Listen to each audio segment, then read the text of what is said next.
the giant Apache girl said, "I'm starving for a man." To the virgin rancher, Thomas Mitchell wiped the sweat from his forehead as the New Mexico sun beat down mercilessly on his shoulders. It was another typical July afternoon on the ranch, the kind where the heat shimmered off the desert floor and made everything look like it was melting. He had been working on the fence line for hours, replacing old posts that had rotted through after last winter's unusual rains. His hands were calloused and rough, evidence of 28 years spent mostly in solitude, tending to cattle and fixing things that broke on the property. The Mitchell family ranch stretched across 2,000 acres of scrubland and desert, bordered by rocky hills on one side and government land on the other. Thomas had grown up here, the youngest of 3 brothers. While his older siblings had left for college and careers in cities like Albuquerque and Denver, Thomas had stayed behind. Someone had to keep the family legacy alive, his father had said before passing away 5 years ago. Thomas had taken those words to heart. Perhaps too much so. He wasn't particularly handsome or ugly, just average in most ways. Brown hair that he cut himself when it got too long. A lean build from hard work rather than gym visits, and eyes that seemed always a bit sad, like he was constantly apologizing for taking up space in the world. His mother often worried about him living alone in the old ranch house, spending days without talking to another human being. She would call from town where she had moved after his father died, asking if he had met anyone, if he had gone to church socials or community events. Thomas always gave vague answers that satisfied her just enough to end the conversation. The truth was, Thomas was terrified of people, not in a clinical way that required medication, but in the quiet, persistent way that had shaped his entire life. In school, he had been the kid who ate lunch alone, who stammered when called on in class, who never went to dances or football games. While other boys learned how to talk to girls, how to flirt and joke and be confident, Thomas had learned how to mend fences and treat sick calves. It was easier that way. Animals didn't judge you. They didn't laugh at your awkwardness or expect you to be someone you weren't. Now, at 28, Thomas had never been on a real date. He had never kissed anyone. He had never held hands with someone who made his heart race. These facts didn't bother him most days. He had convinced himself that he was content with his simple life, with his routines and his solitude. But sometimes, in the quiet evenings when the work was done and he sat on the porch watching the sunset paint the desert in shades of orange and purple, he felt an ache he couldn't name. On this particular afternoon, Thomas was working near the eastern boundary of the property, where his land met the public grazing areas. He had noticed some of his cattle wandering too far in recent weeks, which meant the fence needed attention. His truck was parked on a dirt road nearby, bed loaded with fence posts, wire, and tools. He had been at it since dawn, and his stomach was starting to remind him that he had skipped lunch. As he hammered in another post, he heard an engine approaching. Visitors were rare out here. The occasional government ranger might pass through, or one of the neighboring ranchers from miles away. Thomas looked up, shielding his eyes against the sun, and saw a white pickup truck with official-looking markings on the door coming down the dusty road. The truck slowed and stopped about 50 yards from where Thomas stood. He watched as the driver's door opened and someone stepped out. At first, all he could make out was a silhouette against the bright sky. Then the figure started walking toward him, and Thomas felt his breath catch in his throat. She was tall. Not just regular tall, but remarkably tall, easily over 6 feet. She wore practical work clothes, khaki pants, and a light blue shirt with a logo he couldn't quite make out from this distance, and heavy boots that kicked up small clouds of dust with each step. Her black hair was pulled back in a long braid that swung behind her as she walked. Even from a distance, there was something commanding about her presence, a confidence in the way she moved that made Thomas immediately aware of his own awkwardness. "Afternoon," she called out when she got closer, her voice strong and clear. "You the property owner?" Thomas nodded, suddenly very conscious of how dirty and sweaty he must look. "Yes, ma'am. Thomas Mitchell. This is my family's ranch." She smiled, and it transformed her entire face from serious to warm. "Naomi Yazzie.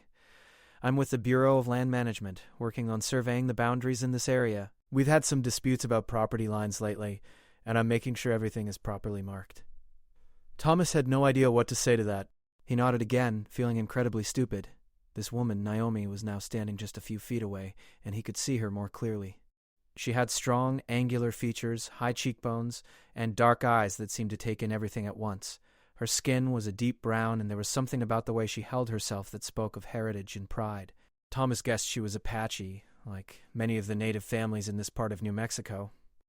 "I was checking the boundary markers along this section," Naomi continued, apparently unbothered by Thomas's silence.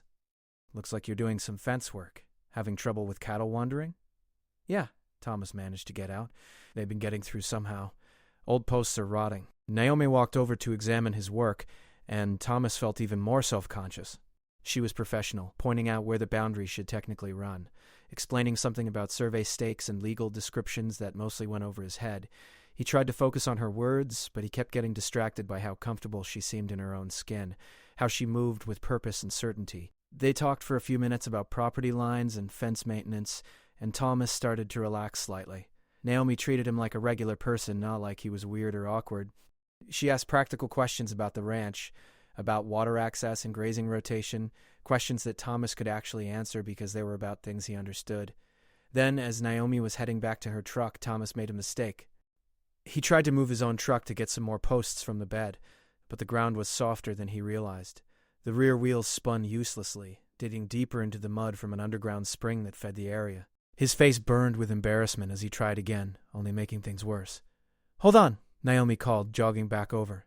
"You're just digging yourself in deeper. Kill the engine." Thomas did as he was told, climbing out of the cab feeling like a complete fool. Here he was, supposed to be a competent rancher, and he couldn't even manage to not get stuck on his own property. Naomi surveyed the situation with a practiced eye. "We need to get some traction under those wheels." "Do you have any wood planks or cardboard?" Thomas shook his head, feeling more useless by the second. "All right, we'll do this the hard way. Back your truck up to mine, and we'll use a tow strap." For the next 20 minutes, Naomi took charge of the situation with an efficiency that impressed Thomas. She positioned her truck, attached the tow strap properly, and directed Thomas on when to give it gas while she pulled. Her physical strength was remarkable. At one point, she actually got behind Thomas's truck and helped push while her own truck pulled, her muscles straining in a way that made Thomas feel even more inadequate. Finally, with a sucking sound, the truck came free from the mud. Thomas climbed out, stammering his thanks, his face red from exertion and embarrassment. Naomi waved off his gratitude. "Happens to everyone out here. This ground is tricky with all these underground springs." She wiped her hands on her pants, leaving muddy streaks, and grinned at him. "At least you weren't stuck alone. Would have been a long walk back." Thomas managed a weak smile. "I really appreciate your help. I'm not usually so careless." "Don't worry about it," Naomi said. She leaned against her truck, studying him with an expression Thomas couldn't quite read. There was a long moment of silence, the kind that made Thomas want to squirm, but Naomi seemed perfectly comfortable with it. Then she said something that would replay in Thomas's mind 1,000 times over the coming days. "You know, I've been working this territory for 3 years now, meeting ranchers and landowners all over. Most of them are either grumpy old men who resent government workers or smooth-talking types who think they can charm their way out of boundary disputes." She paused, her dark eyes locked on his. "But you're different. You're genuine, real. And I'll be honest with you, Thomas Mitchell, I'm starving for a man like you, someone real." Thomas felt like the ground had just disappeared beneath his feet. His mouth opened, but no words came out. Was she joking? Was this some kind of test? His limited experience with women, which was essentially zero, had not prepared him for someone being this direct. Naomi laughed, not unkindly at his obvious shock. "I've made you uncomfortable.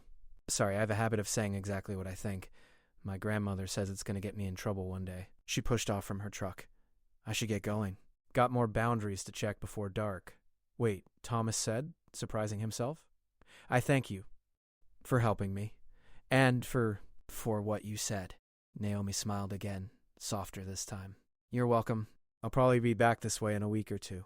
These surveys take time." She climbed into her truck, then looked back at him through the open window. "Maybe I'll see you around, Thomas Mitchell." As her truck disappeared down the dusty road, Thomas stood rooted to the spot, his heart pounding in a way that had nothing to do with physical exertion. He replayed her words over and over. "I'm starving for a man like you. Someone real. What did that even mean?" And why had she said it to him, of all people? For the rest of the afternoon, Thomas worked mechanically, his mind elsewhere. When he finally packed up his tools and headed home as the sun began its descent, he realized something had shifted inside him. For the first time in years, maybe in his entire life, he felt seen by someone. Not pitied, not dismissed, but actually seen as a person worth noticing. That night, sitting on his porch with a cold beer he barely tasted, Thomas wondered if Naomi would really come back. Part of him hoped she would. Another part, the fearful part that had protected him for so long, hoped she wouldn't. Because if she came back, it would mean he might have to be brave. He might have to step outside the safe, small world he had built for himself. And Thomas had no idea if he was capable of that. The following week crawled by slower than any Thomas could remember. He found himself working on the eastern fence line more than necessary, always with one eye on the dirt road, watching for a white truck that never came. He told himself he was being ridiculous. Naomi had probably forgotten all about him. She was just being friendly, doing her job. That comment about starving for a man like him was probably just something she said to everyone, a joke he was too inexperienced to understand. By the 9th day, Thomas had almost convinced himself to forget the whole thing. He was loading hay bales into the barn when he heard an engine. His heart jumped before he could stop it. He walked around the barn, wiping his hands on his jeans, and there it was, the white Bureau of Land Management truck, parking near his house. Naomi stepped out, and Thomas felt that same breathless feeling from their first meeting. She was wearing different clothes today, jeans and a green work shirt, but she had the same confident stride as she walked toward him. "Hey there, rancher," she called out with a smile. "Hope I'm not interrupting anything important." Thomas shook his head, not trusting his voice yet. "I was checking markers on the northern section today and thought I'd swing by, see how that fence repair worked out. Also brought you this." She held up a manila folder. "It's a copy of the official boundary survey for your property. Figured you might want one for your records."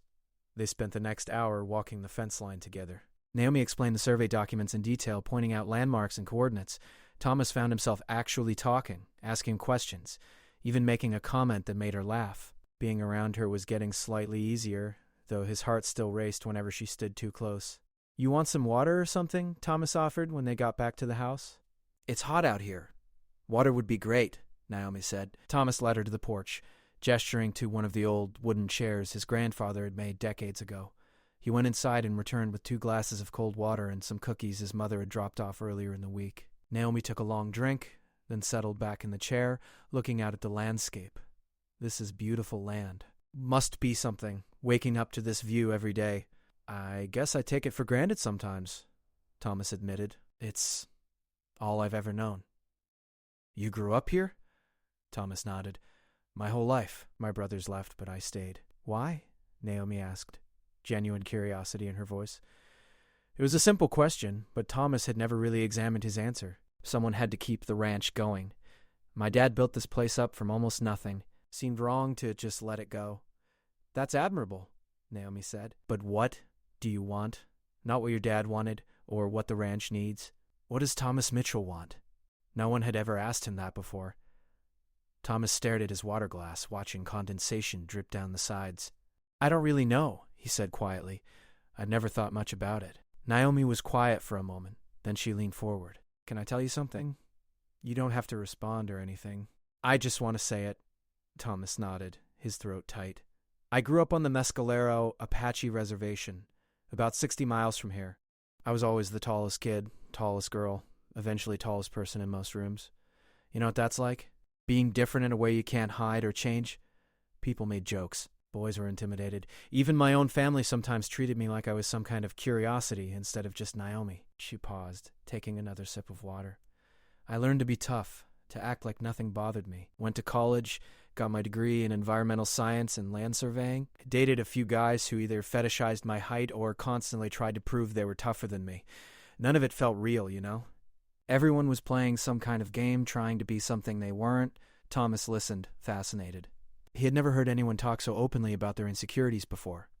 "Then I met you," Naomi continued, "and you weren't playing any games. You were just genuinely yourself, nervous and kind and honest. When I said I was starving for a man like you, I meant it. I'm tired of pretending. I'm tired of people who can't just be real with me." Thomas felt like he should say something profound, but all that came out was, "I'm not really anything special. I don't even know how to talk to people most of the time." "That's what makes you special," Naomi said with a soft smile. "You're not trying to impress anyone. You're just Thomas." Over the next few weeks, Naomi found reasons to stop by the ranch regularly. Sometimes she had legitimate work in the area. Other times she was just passing through. She never made Thomas feel pressured or uncomfortable. Instead, she would sit on the porch, drink water or coffee, and talk. Really talk. Thomas learned that Naomi had lost her father when she was 12, that she had a younger brother studying engineering in Phoenix, that her grandmother was a traditional healer who still lived on the reservation. Naomi loved hiking, hated horror movies, and had a weakness for chocolate chip cookies. She told stories about difficult landowners she had dealt with, about the time she got chased by an angry bull, about her dreams of one day starting her own surveying company. In turn, Thomas found himself opening up in ways he never had before. He told her about his father's death, about how lost he had felt trying to fill those boots. He admitted his loneliness, his fear that he was wasting his life, his complete lack of experience with relationships. Naomi never judged, never laughed at him. She just listened. One afternoon, about a month after their first meeting, Naomi arrived with a proposition. There's a community gathering on the reservation this Saturday. Lots of food, music, dancing. My family will be there. I'd like you to come, as my guest. Thomas felt panic rise in his chest. I don't know, Naomi. I'm not good with crowds. And your family, they probably wouldn't want some random white rancher showing up. First of all, you're not some random rancher. You're someone I care about. And second, my grandmother specifically asked me to invite you. She wants to meet the man I've been talking about. You've been talking about me? Thomas asked, surprised. Naomi rolled her eyes. Of course I have. Did you think I stopped by here just to check fence posts? Thomas didn't know what to say to that. The idea of going to a gathering with Naomi's family terrified him, but the alternative, disappointing her, somehow felt worse. I wouldn't know what to do, he said weakly, what to say to people. You'll be with me, Naomi said simply. And you'll be yourself, which is all anyone expects. Thomas spent the rest of the week in a state of anxiety. He cleaned his truck 3 times. He went to town and bought new jeans and a button-up shirt, then worried they looked too formal, then worried his regular clothes looked too casual. His mother called, and when he mentioned he was going to a gathering with someone, she practically squealed with delight and asked a million questions he couldn't answer. Saturday arrived too quickly. Thomas drove to the meeting spot Naomi had given him, a community center on the reservation. His hands were sweating on the steering wheel. He had almost turned around twice during the drive.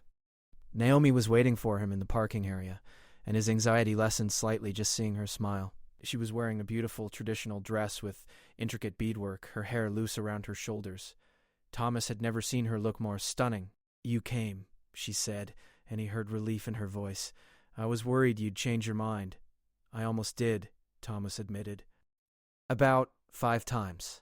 Naomi took his hand, and it was the first time they had touched beyond handshakes.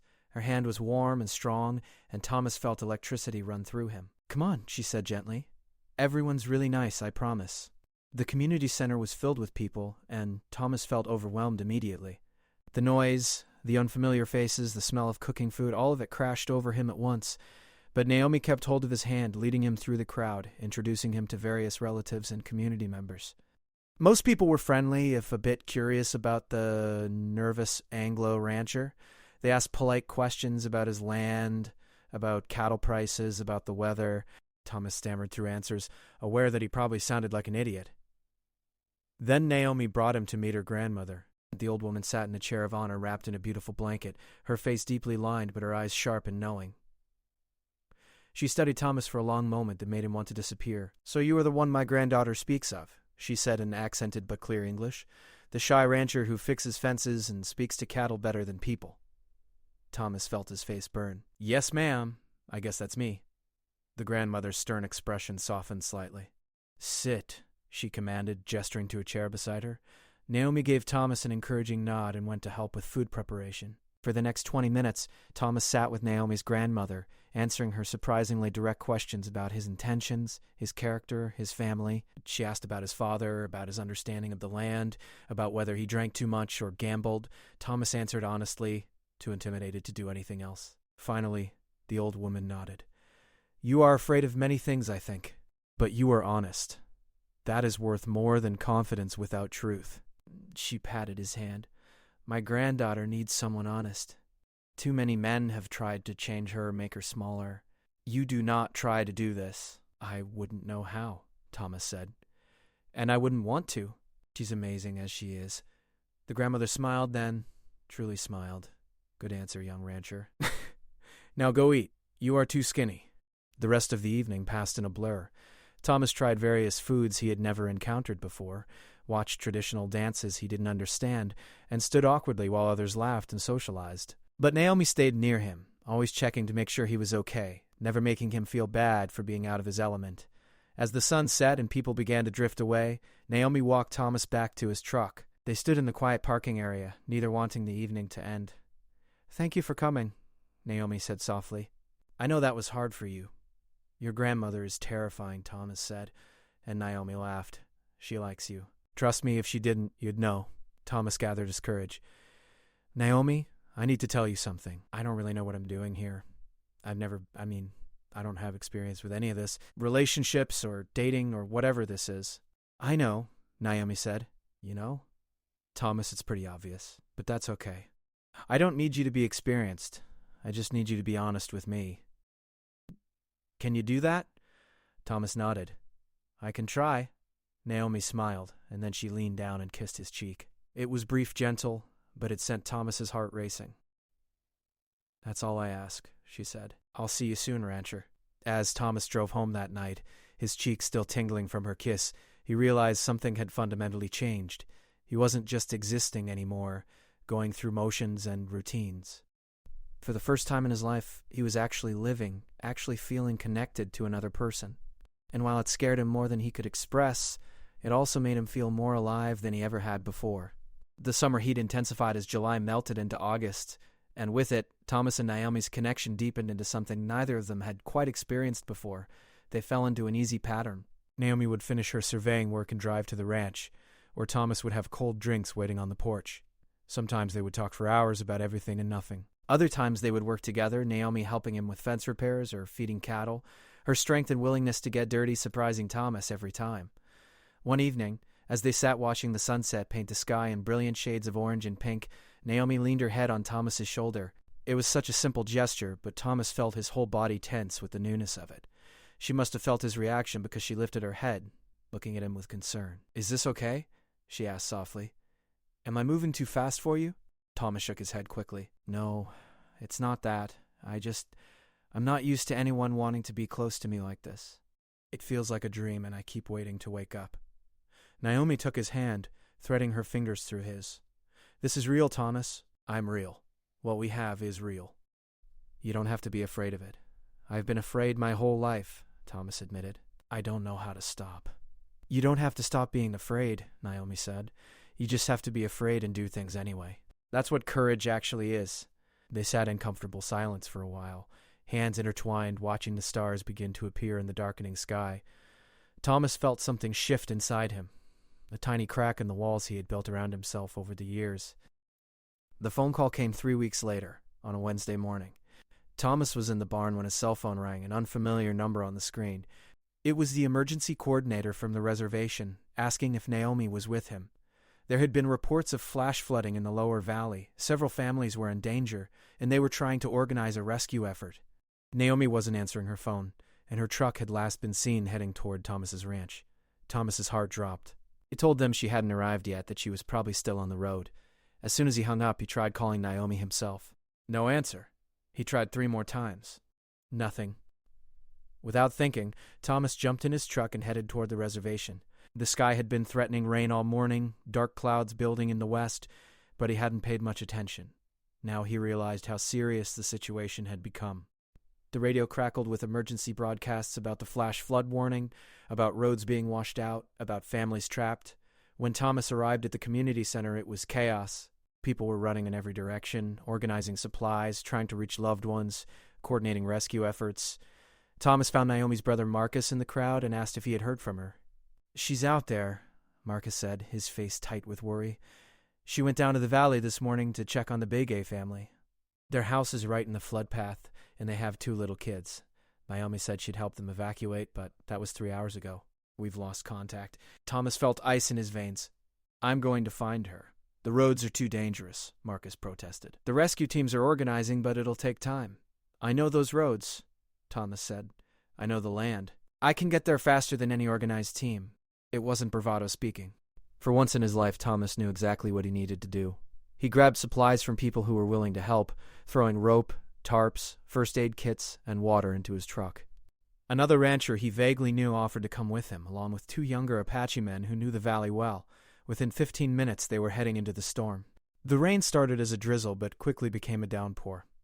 Thomas drove carefully but quickly, his knowledge of the back roads proving invaluable.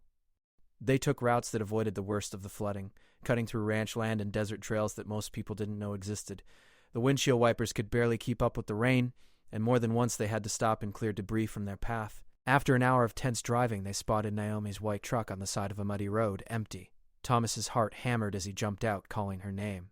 One of the Apache men pointed toward a cluster of buildings about half a mile away, partially obscured by rain and rising water. They made their way toward the buildings on foot, the mud sucking at their boots with every step. The water was rising fast, already knee-deep in some places. Thomas could hear it rushing somewhere nearby, a dangerous roar that spoke of destructive power.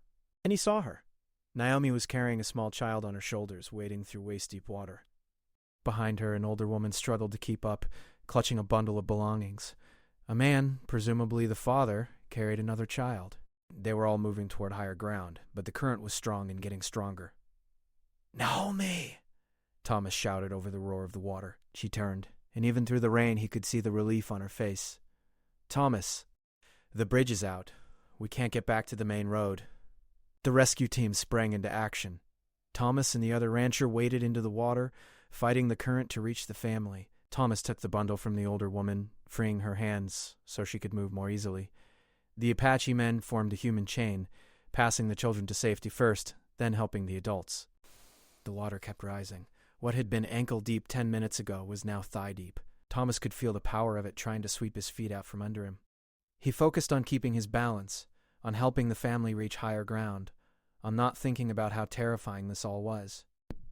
Naomi was everywhere at once, directing people, encouraging the frightened children, physically supporting the older woman when she stumbled. Watching her in action, Thomas saw a side of her he hadn't fully appreciated before. She was a natural leader, calm in crisis, strong not just physically but mentally. It took them nearly an hour to get everyone to safety, to a point where the water couldn't reach them. The Begay family huddled under tarps the rescue team had brought, the children crying but alive, the parents exhausted but grateful. More rescue workers arrived with boats and vehicles helping to evacuate people to shelters.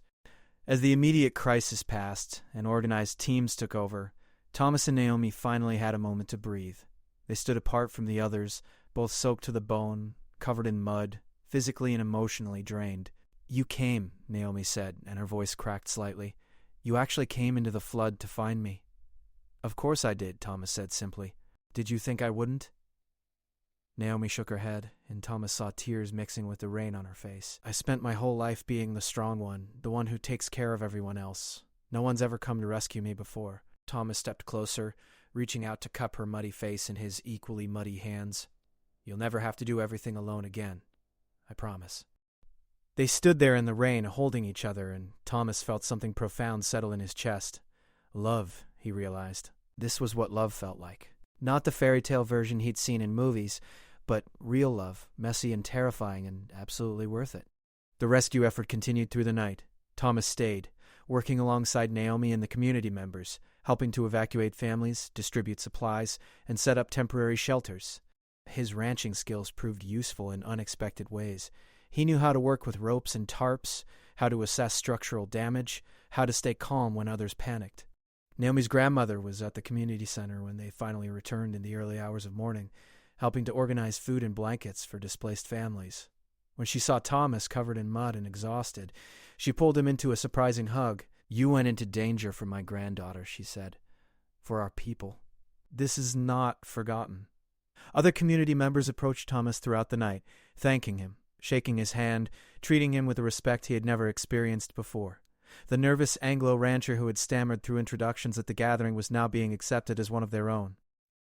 As dawn broke, Thomas and Naomi finally sat down on the steps of the community center, accepting coffee from volunteers. They hadn't had a moment alone since the rescue, and now they were too tired to do much more than sit close to each other. "I was so scared," Naomi admitted quietly. "Not for myself, but for that family. Those children. When I saw the water rising and knew we were trapped, I thought about you, about how I'd never told you how much you've come to mean to me." Thomas set down his coffee and took her hand. "Naomi, I need to tell you something, and I'm probably going to say it wrong because I've never said it before to anyone, but I love you. I think I started falling in love with you the first day we met, when you helped me get my truck unstuck and then said that thing about starving for a real man. You made me feel seen for the first time in my life." Naomi turned to him, her eyes shining with emotion. "I love you too, Thomas Mitchell. Your kindness, your honesty, the way you care so deeply even when you're terrified. You're the bravest person I know, because you feel fear and you do things anyway." They sat there as the sun rose, holding hands, too exhausted for grand gestures, but connected in a way that went deeper than words. Around them, the community began to stir, people waking up in shelters, volunteers preparing breakfast, families reuniting with loved ones. Marcus approached them, looking as tired as they felt. "The Begay family wants to thank you both personally. The father said Naomi probably saved their lives by getting there when she did. And Thomas, everyone's talking about how you organized that rescue team and got there so fast." Thomas felt embarrassed by the attention, but Naomi squeezed his hand. "Let them thank you," she whispered. "You earned it." The Begay family's gratitude was overwhelming. The mother hugged Thomas so tightly he could barely breathe, tears streaming down her face. The children, who had been terrified during the rescue, now smiled at him shyly. The father shook his hand firmly, saying something in Apache that Marcus translated as a blessing and promise of friendship. As more people approached to express their thanks, Thomas realized something fundamental had changed. He had stepped so far outside his comfort zone that he couldn't even see it anymore. He had faced real danger, worked with people he didn't know, taken charge in a crisis, and somehow managed not to fall apart. The scared, isolated rancher who could barely talk to strangers had found reserves of courage he never knew he possessed, and he had done it all because of love. Because Naomi mattered more than his fear. Because some things were worth being brave for. Later that morning, as emergency services began the long process of assessing damage and helping families return home, Naomi's grandmother pulled both of them aside. The old woman looked at them with knowing eyes. "Crisis reveals truth," she said simply. "About people, about relationships, about what matters. You two have been tested by water and fear, and you did not break. This is good. This is how you know love is real, when it survives the flood." Thomas nodded, understanding more than just her words. He and Naomi had crossed some invisible threshold, moved from the tentative beginnings of a relationship into something deeper and more solid. They had seen each other at their most vulnerable and most courageous, and they had chosen each other anyway.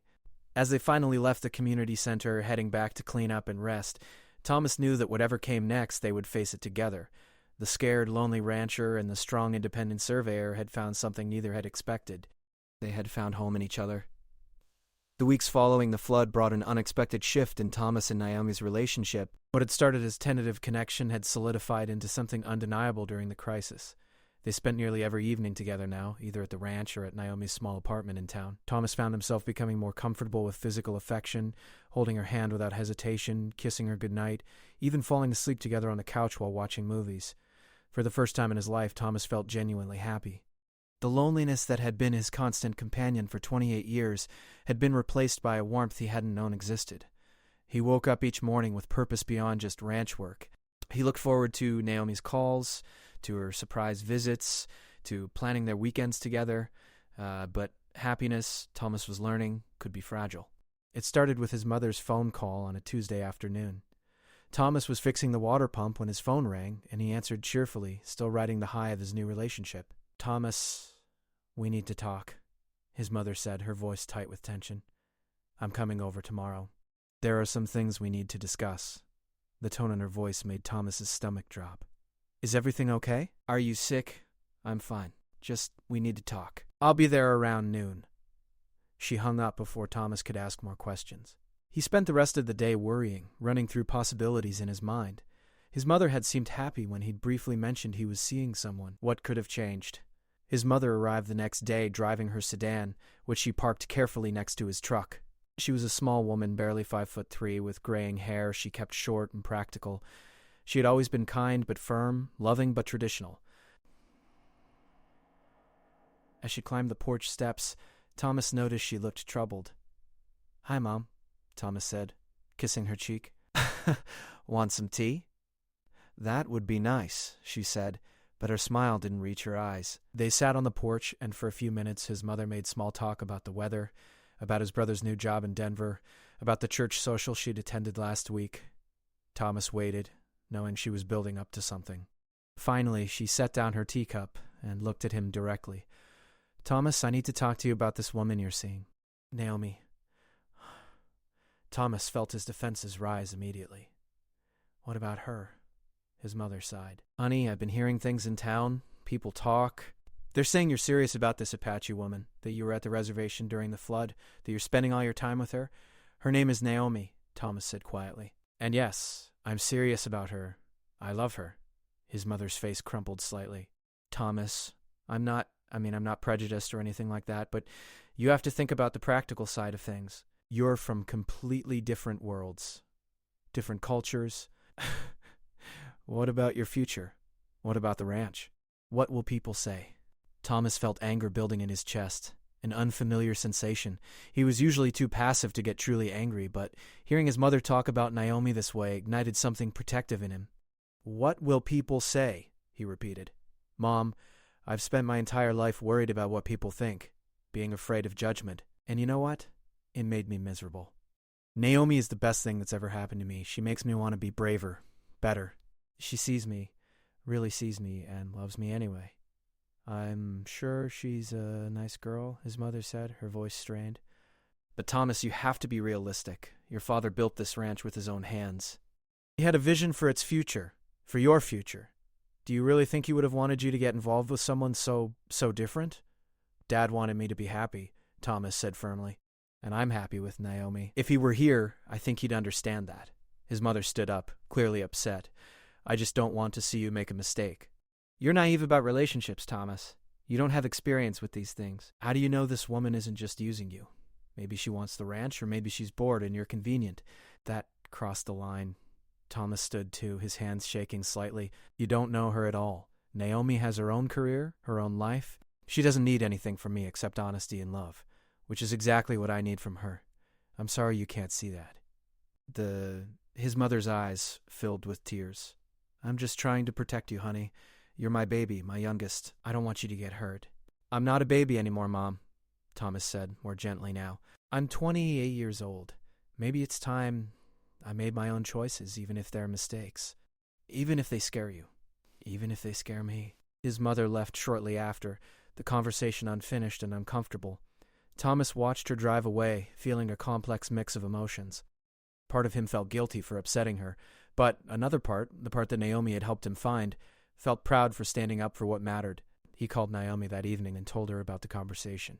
She was quiet for a long moment after he finished. I'm sorry, she finally said. I knew this might happen. It's part of why I was hesitant to get involved with you at first. The complications, the judgment from both sides. Both sides? Thomas asked. Naomi sighed. Thomas, not everyone in my community is thrilled about us either. Some of the older folks think I should be with an Apache man, someone who understands our traditions and culture. And there are people who remember the history, the conflicts between ranchers and native communities. It's complicated. Thomas felt his heart sink. He hadn't really considered that Naomi might be facing criticism, too. Does it bother you? What they say? Of course it bothers me, Naomi said honestly. But it doesn't change how I feel about you. The question is, can you handle it? Because it might get harder before it gets easier. They talked for over an hour discussing the reality of their situation. It wasn't just about two people falling in love, but it was about bridging cultures, dealing with prejudice from both communities, navigating family expectations. Thomas went to bed that night with a headache and a heavy heart. The situation became more complicated 2 weeks later when Naomi received a phone call that changed everything. Thomas was at her apartment when it came through. He watched her face change as she listened, saw excitement war with uncertainty in her eyes. When she hung up, she turned to him with a complicated expression. That was a surveying company in Phoenix. They want to offer me a position as a senior surveyor. It's a significant promotion, much better pay, opportunities for advancement. It's everything I've been working toward. Thomas felt like the floor had dropped out from under him. Phoenix? It's only 3.5 hours away, Naomi said quickly. We can make it work. Long-distance relationships are possible. But Thomas heard the doubt in her voice. He had grown up in rural New Mexico. He knew what distance meant out here. 3.5 hours might as well be a different world. When do they need an answer? He asked, his voice hollow. 2 weeks, Naomi said. She came and sat next to him, taking his hands. Thomas, I don't know what to do.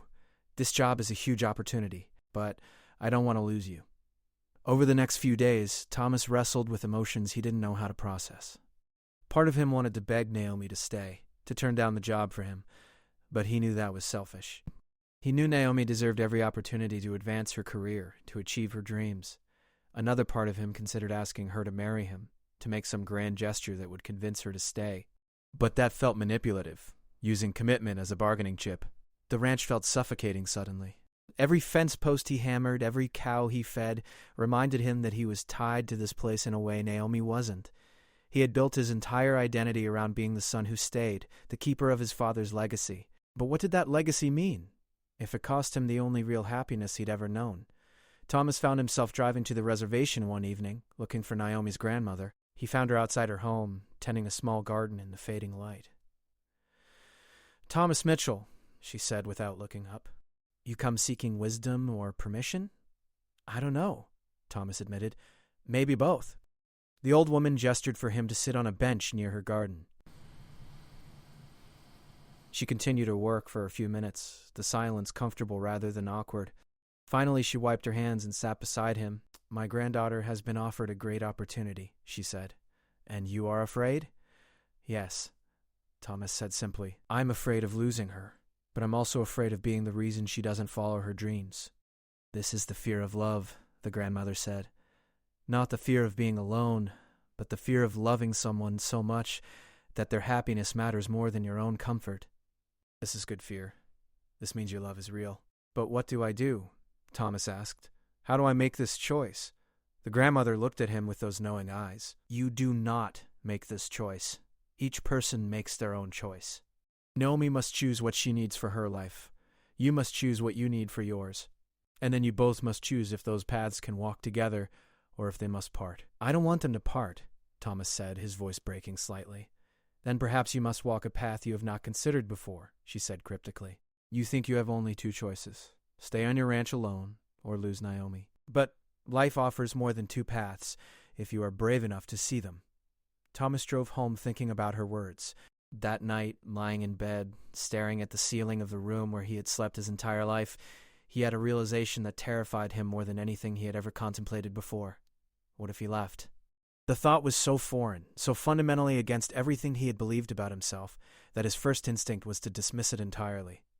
He was Thomas Mitchell, the rancher, the one who stayed. Leaving would mean abandoning his father's legacy, betraying everything he had built his identity around. But as he lay there in the darkness, he realized something profound. His father had built the ranch to provide for his family, to create a good life for the people he loved. Would his father have wanted Thomas to choose land and cattle over love and happiness? Would his father have wanted Thomas to sacrifice his one chance at genuine connection for the sake of maintaining tradition? Thomas thought about his brothers, living their own lives in cities far away. They had left and found happiness. Why couldn't he? The next morning, Thomas called his brother Jake in Denver. They talked for 2 hours, longer than they had spoken in years. Jake was surprised by Thomas's call, but supportive in a way that made Thomas realize how little he had let his family truly know him. "You've given enough to that ranch," Jake said. "Dad would have understood. He loved that land, but he loved us more. If you want to follow Naomi to Phoenix, do it. We'll figure out the ranch. Maybe we sell it, maybe we hire a manager, maybe I move back for a while. We'll figure it out." Armed with his brother's support, Thomas drove to find Naomi. She was working in the field, taking measurements and recording data. When she saw him approaching, concern crossed her face. "Thomas, what's wrong? Is everything okay?" "I need to tell you something," Thomas said, "and I need you to not say anything until I'm done, because if I stop, I might not get it all out." Naomi nodded, setting down her equipment. Thomas took a deep breath. "I've spent my entire life being afraid. Afraid of people, afraid of change, afraid of leaving the only place I've ever known. I told myself I was being loyal, being responsible, but really, I was just hiding. Then you came along and made me realize I was only half alive, going through motions without really living." He paused, gathering courage. "That job in Phoenix is an amazing opportunity, and you should take it. You deserve it. You've worked hard for it, and I know we could try long distance, but we both know how hard that would be." Thomas saw disappointment beginning to cloud Naomi's face, but he pressed on. "So here's what I'm proposing. What if I came with you?" Naomi's eyes widened in shock. "Thomas, what? Your ranch, your family's legacy, can be managed by my brothers or sold or rented out?" Thomas said quickly. "Naomi, I've been so focused on what my father built that I forgot to build my own life. Maybe it's time I figured out who Thomas Mitchell is beyond just a rancher. Maybe it's time I was brave enough to choose my own happiness." Naomi's eyes filled with tears. "Are you serious? You would leave the ranch for me?" "Not just for you," Thomas said. "For me too." For us. For the life we could build together if we're both brave enough to try. They stood there in the middle of the desert, the sun beating down, two people from different worlds choosing to build a bridge between them. It was terrifying and uncertain, and absolutely right. Naomi stepped forward and kissed him, fierce and loving. "Are you sure?" she asked when they finally broke apart. "Really sure? Because once we do this, there's no going back to how things were." "I'm sure," Thomas said, and he meant it. "I'm terrified, but I'm sure. Sometimes the scariest choices are the ones most worth making." The decision to leave the ranch set off a whirlwind of activity that left Thomas feeling dizzy most days. There were so many details to handle, so many conversations to have, so many goodbyes to prepare for. His brother Jake flew in from Denver to help sort through logistics, and together they spent long evenings going through financial records, property documents, and family heirlooms accumulated over 3 generations. "You know, I always felt guilty for leaving," Jake admitted one night as they sat on the porch with beers. "I thought I was abandoning you and Dad. But now I realize we were both just doing what we thought we had to do. I left because I needed to find myself somewhere else. You stayed because you thought you had to. Neither of us was really choosing what we wanted." Thomas nodded, understanding his brother in a way he never had before. "What changed for you? How did you know leaving was the right choice?" Jake smiled. "I met Sarah. She made me realize that home isn't always a place. Sometimes it's a person." "Sounds like you figured that out too." They decided to rent the ranch to a young couple looking to start their own cattle operation, with an option to buy after 2 years. It wasn't a perfect solution, but it meant the land would be cared for and the legacy would continue in some form. Thomas's mother took the news better than he expected, though he could see the sadness in her eyes. "I'm sorry for what I said before," she told him during one of her visits. "About Naomi. About you making mistakes. I was scared of losing you, of things changing. But I can see how happy she makes you, and that matters more than my comfort or traditions." Thomas hugged her tightly. "You're not losing me, Mom. I'll visit. Phoenix isn't that far away, and maybe you could try getting to know Naomi? Really know her, not just worry about her." His mother agreed, and over the next few weeks, she made an effort to spend time with Naomi. Thomas watched as the 2 most important women in his life slowly found common ground, bonding over gardening and cooking and stories about Thomas's childhood that made him blush. Meanwhile, Naomi was making her own preparations. She accepted the Phoenix position with excitement and nervousness. Her grandmother gave them her blessing in a small ceremony that Thomas didn't fully understand but appreciated deeply. The old woman placed her hands on both their heads and spoke in Apache, her voice strong despite her age. "She's asking the spirits to protect your journey," Naomi's brother Marcus translated quietly. "She's telling them you're both brave enough to deserve happiness." The hardest part was telling the community on the reservation. These people had accepted Thomas during the flood, had welcomed him despite his initial awkwardness. Now he felt like he was taking one of their own away, even though Naomi was making her own choice. But the community surprised him. At a gathering held in their honor, person after person stood to wish them well, to share stories about Naomi's strength and Thomas's kindness during the crisis. The Begay family, whose lives they had helped save, gave them a beautiful woven blanket as a going-away gift. "You proved yourself when it mattered," Mr. Begay said, shaking Thomas's hand firmly. "You didn't run from danger. You ran toward it to help people you barely knew. That's the mark of good character." Thomas felt overwhelmed by the acceptance and love. These people, who had every reason to view him with suspicion or resentment, instead treated him like family. The weeks passed in a blur of packing, paperwork, and emotional goodbyes. Thomas found himself sorting through a lifetime of possessions, deciding what to keep, what to store, what to give away. Each item held memories. His father's favorite coffee mug, the rope his grandfather had taught him to use, books from childhood, tools worn smooth by decades of use. Naomi helped him pack, understanding when he needed to sit quietly with certain items, when he needed to talk through memories, when he needed distraction. She shared her own anxieties about the move, about starting a new job. "What if we get to Phoenix and realize we made a mistake?" she asked one night as they wrapped dishes in newspaper. "What if we're better in theory than in reality?" Thomas set down the plate he was holding and pulled her close. "Then we'll figure it out together. That's what this is about, right? Not being alone anymore. Not having to face everything by ourselves." They found a small house to rent in a quiet Phoenix neighborhood, nothing fancy, but with enough space for both of them and a yard where Thomas could maybe try his hand at a garden. Naomi would start her new job in September. Thomas planned to take some time to figure out what he wanted to do, Maybe take some classes at the community college, explore interests he had never had time for before. The week before they left, Thomas spent his days driving around the ranch, memorizing every hill and valley, every fence line and water source. He sat by his father's grave in the small family cemetery and talked to him for hours, explaining his decision, asking for understanding, saying goodbye. "I hope you're not disappointed," Thomas said to the simple headstone. "I hope you understand that I need to build my own life now. I'll always be grateful for what you gave me, for this land and the lessons you taught me.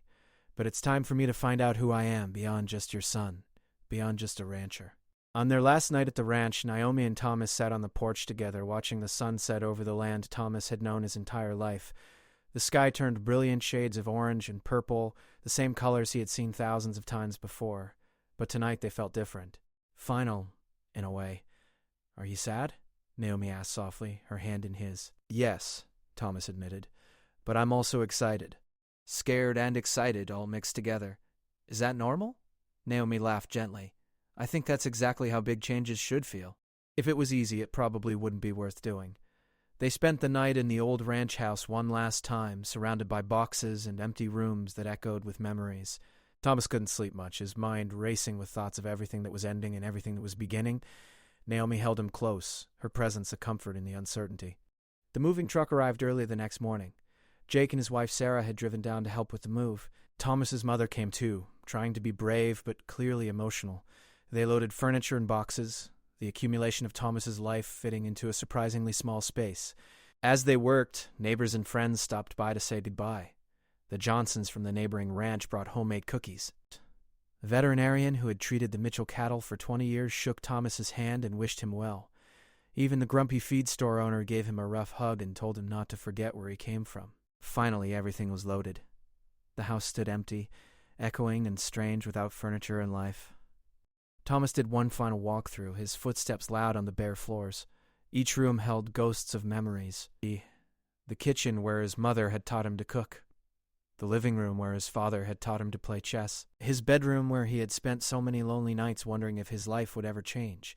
Now it had changed. Completely, irrevocably, terrifyingly. Thomas locked the front door and handed the keys to Jake, who would give them to the new renters. His mother hugged him tightly, crying despite her efforts not to. "You call me when you get there," she said. "You come visit for Thanksgiving. Both of you." "I promise, Mom," Thomas said, his own eyes wet. Naomi said her goodbyes to Marcus and her grandmother, who had driven over to see them off. The old woman held Naomi's face in her weathered hands and spoke quietly in Apache. Naomi nodded, tears streaming down her face. "What did she say?" Thomas asked later, as they climbed into Naomi's truck for the drive to Phoenix. "She said that leaving doesn't mean forgetting. She said our roots go with us wherever we travel, but that doesn't mean we can't grow new branches in new soil." She said she's proud of me, of both of us. They drove away slowly, Thomas watching the ranch disappear in the side mirror. The house, the barns, the land that had defined him for so long grew smaller and smaller until they turned onto the highway and it vanished completely. For a few minutes, Thomas felt panic rise in his chest. What had he done? He had given up everything familiar, everything safe, for an uncertain future in a city he barely knew. What if he couldn't find work? What if he hated Phoenix? What if he had made the biggest mistake of his life? Naomi must have sensed his anxiety because she reached over and took his hand. "Talk to me. What are you feeling?" Thomas let out a shaky breath. "I'm terrified. I'm 28 years old and I've never lived anywhere but that ranch. I don't know how to be anything but a rancher. What if I can't figure out who I'm supposed to be?" "You're supposed to be Thomas," Naomi said firmly. "Just Thomas. Not your father's son, not the keeper of traditions, not the shy rancher, just you, whoever you decide that is. And you get to figure it out without all that pressure and expectation weighing you down." "What if I fail?" "Then you fail and we deal with it together," Naomi said. "Thomas' success isn't about never being scared or never making mistakes. It's about being brave enough to try anyway. You've already done the hardest part. You chose to leave. Everything else we'll figure out as we go." They drove in comfortable silence for a while, the New Mexico landscape rolling past the windows. Desert and sky, rock formations and distant mountains, the vast open spaces Thomas had always known. Gradually, almost without him noticing, the landscape began to change. More buildings appeared. Traffic increased. The city rose on the horizon, glass and concrete glittering in the afternoon sun. Phoenix was overwhelming at first. So many people, so much noise, traffic and crowds, and endless urban sprawl. Their new house felt small and strange, the neighborhood unfamiliar. Thomas felt like he had landed on another planet. But Naomi was there, patient and understanding, helping him navigate this new world. They unpacked together, turning the empty house into something that felt like theirs. They explored the neighborhood, finding grocery stores and parks and restaurants. Naomi started her new job and came home each evening full of stories about her co-workers and projects. Thomas spent his days job hunting and exploring. He discovered a community college nearby and signed up for classes in business management and computer skills. He found a farmer's market that reminded him a little of home. He even met a neighbor who raised chickens in their backyard and spent an afternoon talking about livestock care, finding common ground in this urban landscape. It wasn't easy. There were days when Thomas felt lost and homesick, when he questioned his decision, when he wanted nothing more than to be back on the ranch where everything made sense. But there were also days of discovery and joy, moments when he realized he was actually happy, genuinely content in a way he had never been before. 3 months after the move, Thomas got a job at an agricultural supply company, using his ranching knowledge to help advise customers. It wasn't glamorous, but it was steady work that he was good at, and it connected him to the world he had come from while allowing him to build something new. 6 months after the move, Naomi started her own small surveying business on the side, taking on freelance projects in addition to her main job. Thomas helped her with the business aspects, discovering he had a talent for organization and planning he had never explored before. A year after leaving the ranch, Thomas and Naomi were married in a small ceremony that blended both their traditions. Thomas's family came down from New Mexico. Naomi's family drove over from the reservation. The wedding was held in a park, nothing fancy, but filled with love and laughter and the joining of two communities that had learned to accept and appreciate each other. Thomas's best man, surprisingly, was Marcus, Naomi's brother. In his toast, Marcus joked about how a single bold sentence had changed both their lives forever. "My sister told this nervous rancher she was starving for a man like him," Marcus said, raising his glass. "And he was brave enough to believe her, brave enough to change his entire life for love." That's not just romantic. That's revolutionary. Standing there in his wedding suit, holding hands with his tall, beautiful, strong wife, Thomas looked out at the gathered friends and family and felt something he had never quite experienced before. Complete happiness. Not the absence of fear or doubt, but happiness that existed alongside those things, stronger than them. He thought about the Thomas who had stood in that muddy field just over a year ago, stammering and awkward, unable to believe that someone like Naomi could possibly want someone like him. That Thomas had been so small, so limited by his own fear and self-doubt. This Thomas, the one standing here today, was different. Still scared sometimes, still uncertain about the future, but no longer paralyzed by those feelings. This Thomas had learned that courage wasn't the absence of fear, but the choice to act despite it. This Thomas had learned that home wasn't always a place, but could be a person, a partnership, a shared journey into the unknown. As the sun set over Phoenix, painting the desert sky in familiar shades of orange and purple, Thomas pulled Naomi close and whispered in her ear, "Thank you for seeing me when I couldn't see myself. Thank you for being brave enough to tell me what you wanted. Thank you for changing my life." Naomi smiled, that same warm smile that had first made his heart race in a dusty field so long ago. "Thank you for being brave enough to believe me. Thank you for choosing us over everything else. Thank you for building this new life with me." They danced under the stars, surrounded by love and acceptance, two people from different worlds who had found each other and chosen each other and built something beautiful together. It hadn't been easy. It hadn't been simple, but it had been worth every moment of fear, every difficult choice, every leap of faith. Thomas Mitchell, the shy virgin rancher who had never left his family's land, had become Thomas Mitchell, the man who dared to love, who dared to change, who dared to believe that sometimes the greatest adventures begin with someone bold enough to say exactly what they want.